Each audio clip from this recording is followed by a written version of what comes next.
Right, I usually do this talk for the Heart Stroke Foundation, but I kind of deviated a little bit, so it's going to be tough to remember everything, but go through it. So this is my family. I grew up in Niagara Falls, two older brothers, my mom. My dad passed away a couple months before I was born.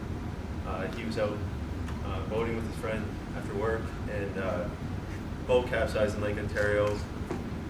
It was May, so the water was cold, and he ended up dying of cardiac arrest from hypothermia. So with two older brothers in the family, you have to fight for everything. You have to fight for every gain just to get a little bit of inch on every topic, every subject, just even food. I had to eat like this. And so it built this work ethic inside me. Sorry, I'm not on you. Sure, I'm not going.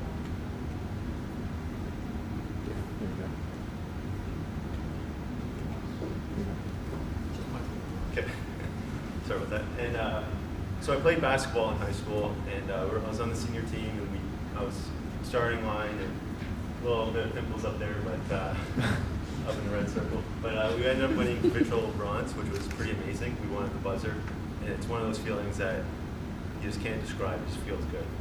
And I was at my peak fitness, everything was good. And then a week later, I was sitting in class.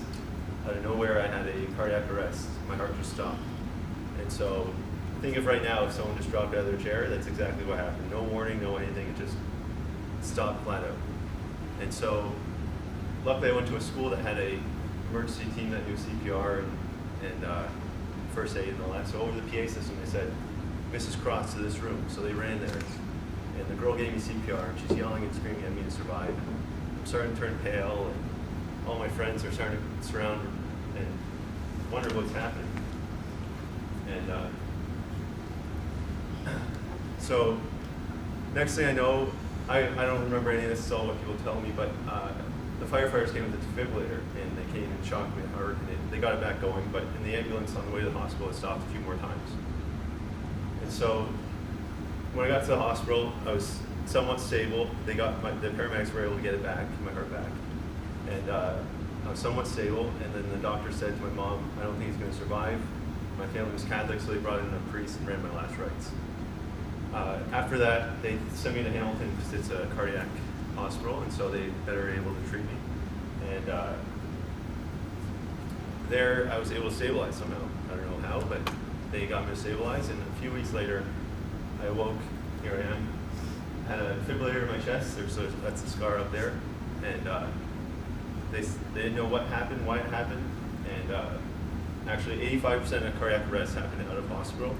7% survival rate without CPR, and up to 75% survival rate with CPR. So I was lucky that we had a process of teachers that knew CPR and first aid and knew what to do. So I was there on my bed, and I lost my short-term memory, and all of a sudden I see on my lap all these university acceptances. And I didn't know what I applied for, what was going on, but I saw Carleton accept me for aerospace engineering. They gave me quite a bit of money to do it, and I come from a poor family, so I was like, I'm going to do it. So 5 months later, I was off in school studying, ended up graduating, starting in Ottawa at this pretty cool company that makes infrared suppressors for helicopters. So what this is simulating an engine. This is a wind tunnel here. And it was a pretty cool job. In your young 20s, you get to go to clients' places and see their attack helicopters and work on them. Analyze data from 500 degrees Celsius wind tunnels, so it's pretty exciting. But then you realize, you get older and you realize that there's a little bit more to life and you should be doing a bit more. Because you were able to have the success, why not try and give back a little bit? And so I started to volunteer at the Pathways to Education. And so there it's a program that youth at risk come from parents, typically immigrants, who don't know any English, and so these kids struggle in school, and then the cycle just keeps continuing. And so what they do, every 2 hours, you go help tutor for 2 hours a week. And these students go from 60s over a term with you, spending 2 hours with you. They go from 60s, their marks, all the way up to 80s. And it gives them a chance to succeed. And I started to feel good about that, but then I thought, you know, I should get back more to the organization that actually saved my life and the research and all that. So I started volunteering for the Heart Stroke Foundation. And next thing I know, I went from data entry right away to all this public speaking. I got to speak at, I used to be so shy, like painfully shy, to the point where people would tell my mom, you should go see a therapist because he's really shy. But she didn't. She just, one time we were going to spend a lot of time on the road playing sports. So on the weekend, one time she said, you can do anything you want. Just, I want you to know that. And so you don't really realize it when you're 12, but it sticks with you in your head as you get older and older. And so I thought, I need to get back. I need to do something. So I started doing these talks. And I thought, whatever, I'll just talk. And you can tell I'm a bit nervous right now, but it's fun. So I started doing it. And next thing I know, I was in national commercials in the Globe and Mail and inserts and for advertisements and prestigious doctors and nurses, cardiology conferences, and it was fun. So the Ride for Heart in Toronto, I was on the posters and all that. It was a pretty neat experience. I accelerated that. No, that's good. And next thing I know, this is when I realized I need to do more than just engineering. I got a call from the governor. I was in the wind tunnel. It was on. It's so loud. Think of being next to a helicopter. You can't hear anything. I get a call from the Governor General's office, and he's saying, I want you to come meet Will and Kate. You're one of 120 people that were nominated to bring Canada to Smart Caring Nation.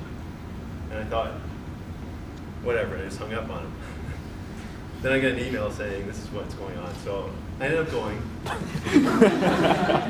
So it's at the Governor General's house. I didn't realize the photo was going, so I'm way at the back. But so I got to meet them. Kate's gorgeous in real life, just so you know.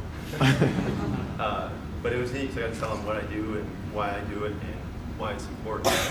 And it started to make me realize that, the more I do these talks and everything, it was great to build my confidence, but most importantly, it was great when people came up after and came and talked to me about their stories. I would often walk into a room and there would be no one talking, or they'd be in their cliques talking amongst their friends.